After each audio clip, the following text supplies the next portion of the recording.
നീ തന്നോട് പറയണ്ടെന്നേ. ലൈറ്റ് ഉണ്ടോ? ഇത് ലൈറ്റൊക്കെ വരുമോ? എനിക്ക് അറിഞ്ഞൂടെ ലൈറ്റ് എത്രയുണ്ട്. ഞാൻ വെച്ച് സ്വിച്ചിലെ ലൈറ്റ് ഇടണമെന്ന്. ആ എന്താലേ ഇതൊരു ഓട്ടോക്കാരൻ രവിയേട്ടൻ അല്ലേ? ഇവനെങ്ങനെ നമ്മളെ ടീമിൽ കയറിയത്? ഇതിന്റെ ലൈറ്റിങ് ഇതിനെ technically zero knowledge. Satheesh light ഇട്ടിന്, ഞാൻ ഇവിടെ ലൈറ്റ് ഇട്ടിന്. കാര്യം അല്ല, ഞാൻ ചോദിക്കുന്നത് ഈ ഓട്ടോ ഡ്രൈവർ എങ്ങനെ ഈ ഗെയിമേഴ്സിന്റെ ഗ്യാങ്ങിലെത്തിയ കാര്യം അല്ലേ? ഇത് രവിയേട്ടൻ എങ്ങനെയാ പക്കിയെ പിടിക്കണവനും മൂത്രപ്പുരക്ക് കാവലിരിക്കണവനൊക്കെ എത്തിയില്ലേടാ. പിന്നെ എന്താ ഒരു ബൈക്ക് പോകുമ്പോ അടി ഉണ്ടാക്കല.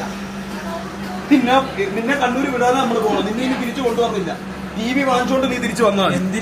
ടി വി ചവിട്ടി പൊട്ടിച്ചാലാ നിന്നെ വീട്ടിലാ കൊണ്ടുവരുന്ന. ടി വി വീട്ടിൽ കൊണ്ടുവിടാൻ പോവാ. ടി വി മേടിച്ചിട്ട് തിരിച്ചു കയറിയാ മതി. ഡിസ്പ്ലേ ശരിയാക്കി തരാൻ മോനെ. അതിന്റെ ഡിസ്പ്ലേ കിട്ടൂല മോനെ. നമ്മള് ചോദിച്ച് നമ്മള് കമ്പനി